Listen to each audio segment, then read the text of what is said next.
रोम एक दिन में नहीं बनाया गया था। प्राचीन रोमन सबसे उन्नत सभ्यताओं में से एक थे जिन्होंने कभी पृथ्वी पर अपनी छाप छोड़ी थी।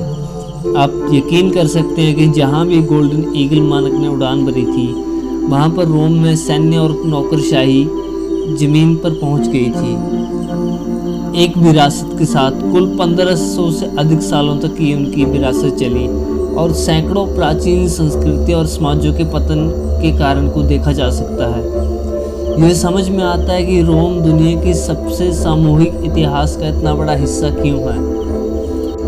एक साम्राज्य जो इतना बड़ा हुआ था कि क्या हुआ था कि इस राज्य को 2 हिस्सों में बाद में विभाजित करना पड़ा। ये आश्चर्य की बात नहीं है कि प्राचीन रोम के इतिहास के कुछ ऐसे तथ्य हैं जिनके बारे में बहुत से कम लोग जानते हैं। यहाँ मैं आपके लिए प्राचीन रोम और रोम से जुड़े हुए कुछ ऐसे फैक्ट्स लाया हूँ जिनके बारे में आप पहले नहीं जानते थे। तो चलिए वीडियो को शुरू करते हैं और जानते हैं रोम और रोमन से जुड़े हुए लोगों के कुछ ऐसे facts. Fact number 1, lower class के रोमन नागरिकों को प्लेबियंस कहा जाता था। प्लेब्स यानी रोमन साम्राज्य का अधिकांश हिस्सा जिन लोगों ने बनाया था उन्हें प्लेब्स कहा जाता है। ये अक्सर वह लोग थे जो उच्च वर्ग के माने जाने के लिए प्राप्त नहीं थे। जैसे प्राचीन रोमन कानून और समाज के भीतर प्लेब्स की नागरिकताएं कम थी, ऐसे कुछ कारण थे जिनके कारण नागरिक अशांति और उनको हिंसा का सामना करना पड़ा था। 287 ईसा पूर्व प्लेब्स यानी लोअर क्लास के नागरिक अपनी नागरिक अक्षमता को समाप्त करने में सक्षम थे और इसके बाद प्लेबियंस असेंबली द्वारा पारित किए गए किसी भी नियम को सभी रोमन नागरिकों पर लागू किया गया था। फैक्ट नंबर 2, ब्रिटेन पर आक्रमण करने वाले पहले लोग रोमन ही थे। 55 ईसा पूर्व तक ब्रिटेन लगभग एक पौराणिक भूमि थी और अधिकांश सामान्य लोगों को वहाँ पर ये यकीन भी नहीं था कि वास्तव में ये अस्तित्व में है या नहीं। इसलिए बड़ी महत्वाकांक्षाओं के साथ भविष्य के तानाशाह जूलियस सीजर ने किसी और ने भी ब्रिटेन पर आक्रमण करने और खुद को अपना वहाँ पर साम्राज्य स्थापित करने के लिए और कुछ सोने और महिमा की हासिल करने का वहाँ पर ये फैसला किया।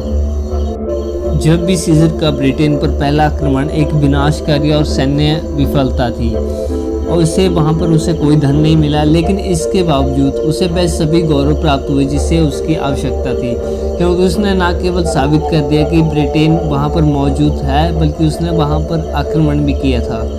इसके बावजूद ये लगभग 100 साल तक रहा होगा जब तक कि वास्तव में उसने ब्रिटेन पर विजय प्राप्त नहीं की और 43 ईस्वी में ये ब्रिटेन जो वो रोमन राज्य का हिस्सा बन गया। रोमन साम्राज्य ने अपने लिए इतनी ज़मीन युद्ध में जीत ली थी कि वहाँ पर 3 अलास्का शहर समा सकते थे। फैक्ट नंबर 3, 117 ईस्वी में रोमन साम्राज्य अपने पूरे चरम सीमा पर था। 5 मिलियन वर्ग मील से अधिक का एक क्षेत्र जो है उसने अपने साम्राज्य में अधिकृत कर लिया था। सबसे बड़े अमेरिकी राज्य अलास्का में सिर्फ 1.7 मिलियन वर्ग मील का एक सतह का क्षेत्र है, जिसका अर्थ है कि अगर आप रोमन साम्राज्य के सतह के क्षेत्र को अलास्का से मिला के देखें तो अलास्का जैसे 3 राज्य साम्राज्य में समाहित हो सकते हैं। जैसे जैसे रोमन साम्राज्य बढ़ता गया उनके संस्थान शासक अधिक से अधिक अप्रभावी होते गए, जिससे वे हमेशा हमले के लिए खुले रहे, तैयार रहे और साम्राज्य को 285 ईस्वी में विभाजित करने के निर्णय में योगदान करने के लिए वे मुख्य रूप से मदद करने लगे और इसने पश्चिमी रोमन एम्पायर के पतन में भारी योगदान दिया था। फैक्ट नंबर 4, जैसा कि मैंने पहले बताया कि रोमन साम्राज्य जो है बहुत दूर दूर तक फैल गया था। इस तेजी से विकास का कारण था किंग डेक्टोलियंस। किंग डेक्टोलियंस ने 225 ईस्वी में रोमन साम्राज्य को 2 हिस्सों में डिवाइड करने का फैसला किया था। उसने साम्राज्य को पूर्वी रोमन साम्राज्य और पश्चिमी रोमन साम्राज्य में डिवाइड किया। ईस्ट रोमन एम्पायर बाद में बिजान्टिन एम्पायर के रूप में जाना जाने लगा, जिसने मिडिल ईस्ट के बड़े क्षेत्रों को कवर कर लिया था। यह एम्पायर 1453 ईस्वी में ऑटोमन साम्राज्य के पतन से पहले 1000 से अधिक वर्षों तक ये मजबूत रहा था। फैक्ट नंबर 5, किंग ऑलरिक और उसके विसिगॉथ्स द्वारा 410 ईस्वी में रोम के पहले बर्खास्त करने के बाद कई अन्य सेनाओं और राजाओं ने इस राज्य की बर्खास्ती कर दी।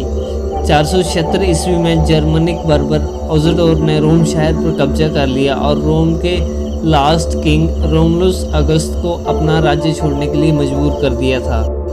476 ईस्वी में किंग रोमुलस ऑगस्ट के त्याग को पश्चिमी रोमन का आधिकारिक अंत मानते हैं, जिसने पश्चिमी रोमन साम्राज्य को खत्म करने का निर्णय किया और उसने 1000 से अधिक वर्षों तक रोम पर शासन किया।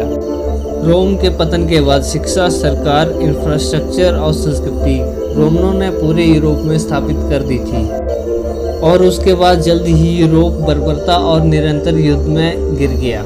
रोम के पतन के बाद अगले 500 सालों तक यूरोप को पूरे अंधेरे युग के रूप में जाना जाएगा। तो दोस्तों, ये थे आज के कुछ फैक्ट्स प्राचीन रोम और रोमन्स को लेकर। आई होप आपको ये वीडियो जरूर पसंद आई होगी। दोस्तों, इस वीडियो को अंत तक देखने के लिए और हमारे चैनल से जुड़ने के लिए आपका बहुत बहुत धन्यवाद। इस वीडियो को लाइक करें, कमेंट करें और कमेंट करके मुझे बताएं कि आपको कौन सा फैक्ट जो है सबसे अच्छा लगा।